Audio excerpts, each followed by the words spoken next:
Apa yang terjadi kepada kita ketika kita buta terhadap dosa dan kesalahan sendiri, namun mata kita melihat dengan jelas terhadap dosa dan kesalahan orang lain? Apa yang terjadi dalam diri kita bila hal itu menjadi tanda yang begitu mencolok dalam hidup kita?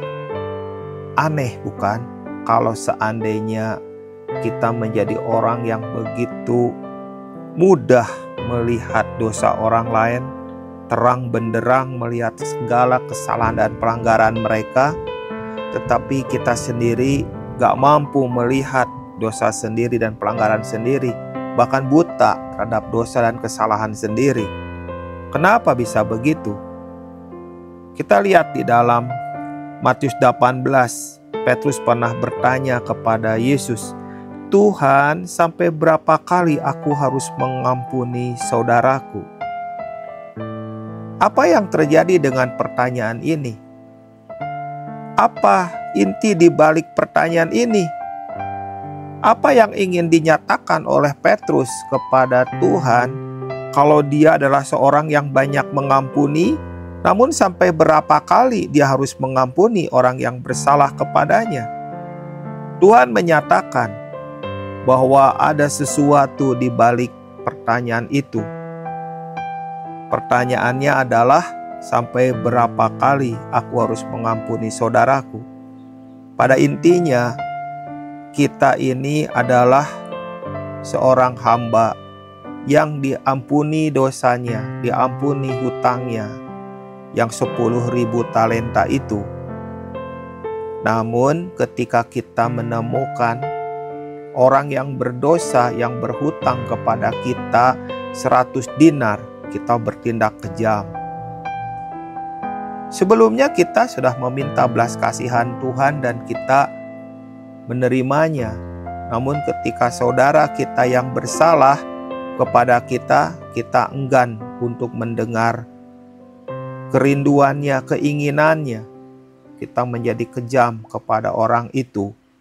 Seperti hamba 10.000 talenta itu kepada temannya yang berhutang 100 dinar, dia mencekiknya dan membayar hutangnya, tidak mau berbelas kasihan. Itu pun terjadi kepada kita. Kita bisa menyanyikan lagu anugerah di hadapan Tuhan, tetapi kita menghukum orang yang punya salah, yang menyinggung perasaan kita.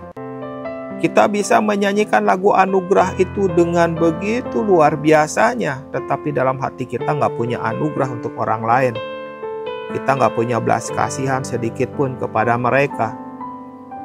Kita bisa memuji Tuhan atas kasih-Nya yang begitu besar, tetapi kita menjadi orang yang tidak menghargai kasih Tuhan ketika orang lain minta pertolongan kita. Kita bersyukur kita diampuni, tetapi kita bukan orang yang mau mengampuni. Orang yang memohon pengampunan kepada kita, kita tidak mengampuninya dengan keran yang begitu dibuka secara deras, secara besar-besaran.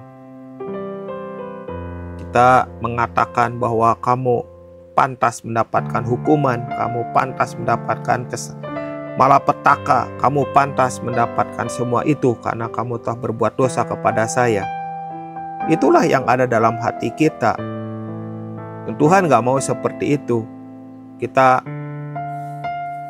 menjadi orang-orang yang mengalami pengampunan tapi kita gak mau mengampuni. Jadi itulah yang Yesus ceritakan tentang pertanyaan Petrus itu. Tuhan, sampai berapa kali aku harus mengampuni?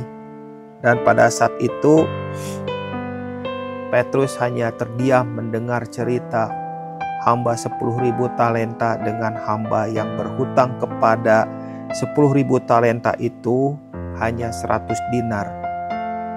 Petrus membandingkan dirinya dengan orang yang punya hutang 10.000 talenta. Orang yang berhutang kepada Petrus itu digambarkan dengan sebuah angka 100 dinar. Tidak sebanding antara 10.000 talenta dan 100 dinar. Sekalipun si 100 dinar ini berbuat salah lebih daripada 7 kali, lebih daripada 20 kali, lebih dari 30 kali, tetap saja tidak sebanding. Karena 100 dinar kali 10 kali 20 kali 30 gak sebanding dengan hutang Petrus yang 10.000 talenta. Itulah arti dari kisah pertanyaan Petrus. Dan Petrus menjadi diam, gak berkutik. Tadinya Petrus ingin menonjolkan kalau dia banyak memberikan pengampunan, tapi kenyataannya enggak.